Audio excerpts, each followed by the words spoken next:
भगवान शिव ने चोरी क्यों की? एक दिन पार्वती भगवान शिव से बोली, प्रभु आप सदा सबकी कथा सुनाते हैं, आज कुछ अपनी कथा भी सुनाइए। दुनिया आपके चमत्कार सुनती है, आज मैं आपके हृदय की कथा सुनना चाहती हूँ। भोलेनाथ मुस्कुराए बोले, देवी आज मैं तुम्हें अपनी चोरी की कथा सुनाता हूँ। पार्वती ने हंसते हुए कहा, प्रभु आप और चोरी, यह तो अद्भुत बात हुई। आप तो सन्यासी योगेश्वर त्रिकालदर्शी हैं, फिर आपसे चोरी। भोलेनाथ हंसे, देवी यह चोरी साधारण नहीं, यह भक्ति की चोरी है। जब त्रेता युग में श्री हरि विष्णु ने श्री राम रूप में अवतार लिया, तब मुझे यह समाचार मिला। मैं आनंद से भर गया। मैंने सोचा स्वयं परमात्मा मनुष्य रूप में अवतरित हुए हैं, यह तो मेरे लिए अवसर है। मैं दर्शन किए बिना कैसे रह सकता हूं? पार्वती बोली, तो आप चले गए भोले? बोले, हाँ देवी, पर चोरी से। तुमसे बिना बताए? पार्वती बोली, आपने मुझसे छिपाकर यात्रा की और अकेले गए भोले? हंसे, नहीं देवी, अकेला नहीं गया, एक और गया। पार्वती बोली, कौन गया आपके साथ? भोले बोले, काकभूषुंडी। पार्वती ने हंसकर कहा, हमारे रहते आप किसी कौवे के साथ चले गए। भोले मुस्कुराए, देवी तुम नहीं जानती, वो मेरे प्रिय भक्त हैं, श्री राम के अनन्य सेवक हैं। अब सुनो, मैंने कहा था कि काकभूषुंडी के साथ गया, पर यदि मैं कह देता काकभूषुंडी को लेकर गया तो अर्थ बदल जाता। उसका मतलब होता योजना मेरी थी, पर मैंने कहा उनके साथ गया, इसका अर्थ हुआ योजना उनकी थी। इस तरह दोष भी ना लगे और भक्ति का प्रेम भी बना रहे। पार्वती मुस्कुराई, प्रभु आप तो बड़ी गहराई से सोचते हैं। भोले बोले, देवी भक्ति में भी बुद्धि चाहिए, तभी प्रेम स्थिर रहता है। फिर बोले, हम दोनों मनुष्य रूप में अयोध्या पहुंचे। मैंने नाम रखा शंकर शर्मा और काकभूषुंडी बने भूषुंडी नारायण पांडे। हम गुरु चेला बन गए। मैंने कहा, भूषुंडी अयोध्या के लोग बहुत भावुक हैं, पर महल के अंदर साधारण व्यक्ति नहीं जा सकता, कोई जुगाड़ लगाओ। भूषुंडी बोले, गुरुजी पहले देखते हैं कहां भीड़ होती है। 2 दिन तक रेकी की गई, देखा कि सरयू घाट पर सुबह सुबह हजारों लोग स्नान करने आते हैं। मैंने कहा बस यही जगह सही है। वहां एक छोटा सा कमरा किराए पर लिया गया, बोर्ड लग गया, भविष्य पूछो केंद्र प्रोप्राइटर शंकर शर्मा, सहायक काकभूषुंडी पांडे नीचे लिखा गया। पहले महीने बिना फीस भविष्य बताया जाएगा। अब बात पूरे अयोध्या में फैल गई। लोग कहने लगे एक नए बाबा आए हैं जो हाथ पकड़ते ही सब बता देते हैं। अब मैं क्या करता देवी, मैं तो त्रिकालदर्शी हूं, जब कोई भक्त हाथ देता तो तुरंत कह देता। आज तुम पराठा खाकर आए हो, कल तुम्हारा झगड़ा हुआ था, पर अब सब ठीक है। लोग दंग रह जाते, कुछ तो श्रद्धा से गिर पड़ते, कुछ कहने लगते बाबा तो साक्षात सिद्ध हैं। भीड़ बढ़ने लगी, रात में 12 बजे से लाइन लगने लगी। कोई चादर डालकर बैठ जाता, कोई दीप जलाकर मनोकामना मांगता। अब इतना नाम हुआ कि बात महारानी कौशल्या तक पहुंच गई। महारानी ने सेवक बुलाया, जाओ उन शंकर शर्मा जी को बुलाओ, मैं अपने लल्ला का भाग्य पूछना चाहती हूँ।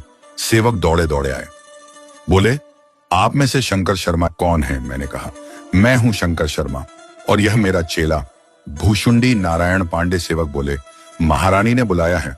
मैंने कहा, चलो अब अपने प्रभु के दर्शन करने जा रहा हूं। द्वार पर पहुंचे तो द्वारपाल ने रोका, एंट्री पास केवल आपके नाम का है, चेला बाहर रहेगा। मैंने कहा, कोई बात नहीं, मेरा चेला बाहर रहेगा, पोथी पत्रा संभालेगा।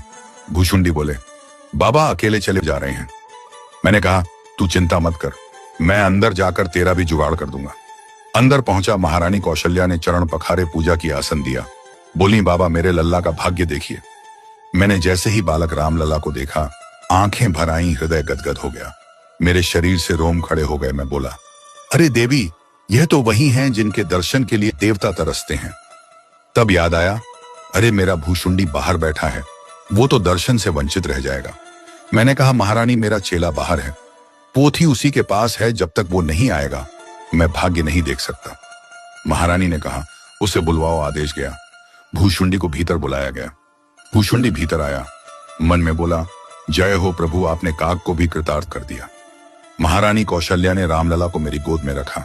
मैंने रामलला का दाहिना हाथ पकड़ा और रेखाएं देखने लगा। भूषुंडी सोचने लगा, गुरुजी तो अकेले आनंद ले रहे हैं, हमें भी कुछ करना चाहिए। वह बोला, महारानी हमारे गुरुजी हाथ की रेखा देखते हैं, हम पांव की रेखा के विशेषज्ञ हैं, क्या हम पांव देखें? कौशल्या बोली, देख लो। भूषुंडी ने बालक रामलला के दोनों पांव अपने हाथ में लिए और सिर पर रख लिए। आंसू गिरने लगे। मैं बोला, अरे हम गुरु होकर केवल हाथ पकड़ पाए और यह चेला तो हाथ और पांव दोनों पकड़ गया, यह तो हमसे भी आगे निकल गया। कैलाश पर यह सुनाते हुए मेरी आंखें भीग गईं।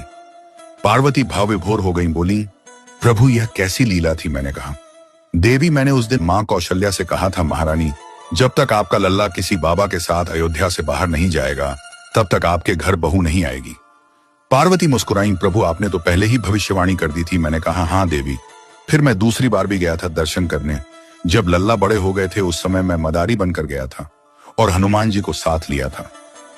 मैंने मंद स्वर में गाना शुरू किया, बन के मदारी शिव जी अयोध्या चले, डमरू बजा के भोला नाचे, रे राम के जगोली मई निंदिया में काचे, रे कैलाश पर हर हर महादेव के नाद गूंजने लगे। फिर मैंने कहा, देवी जब महाराज दशरथ राज कर रहे थे तब जो भी उनके पास आया उन्होंने सबको दे दिया। किसी ने गजरत मांगा, किसी ने हीरे, कोई पुत्र, कोई धन, सबको मिला। फिर नामकरण संस्कार का दिन आया। गुरु वशिष्ठ आए, चारों बालकों के नाम रखे। ज्येष्ठ पुत्र का नाम रखा राम, जो आनंद के सागर हैं, सुख के धाम हैं। दूसरे पुत्र का नाम रखा भरत, जो राम प्रेम के प्रतीक हैं। तीसरे पुत्र का नाम रखा लक्ष्मण, जो भगवान के प्राण समान हैं। और चौथे पुत्र का नाम रखा शत्रुघ्न, जो दास के दास हैं। मैंने कहा, देवी जो राम में लीन हो जाता है उसके सारे विकार मिट जाते हैं। जो दास भाव में रहता है वह बालक की तरह निश्चिंत हो जाता है। जैसे बच्चा अपनी मां पर पूर्ण भरोसा रखता है वैसे ही जो राम पर भरोसा करता है उसका भार स्वयं भगवान उठाते हैं। पार्वती ने कहा, प्रभु चारों भाई चारों वेदों के समान हैं। मैंने कहा, हाँ देवी, राम ज्ञान का स्वरूप है, भरत प्रेम का, लक्ष्मण भक्ति का और शत्रुघ्न सेवा का। पार्वती बोली, प्रभु आपने चोरी की बात कही थी पर अब समझ में आया कि यह चोरी प्रेम की थी। मैंने कहा, हाँ देवी, यह चोरी भक्ति की थी। जब मनुष्य ईश्वर के दर्शन की चोरी करता है तो वही चोरी उसे मोक्ष देती है। मैंने जो चोरी की थी वही मेरे जीवन की सबसे बड़ी लीला थी। पार्वती ने नमन किया, प्रभु आपने आज भक्तिभाव का सच्चा अर्थ बताया। मैं मुस्कुराया, देवी यही कारण है कि मैंने चोरी की थी, राम दर्शन की चोरी।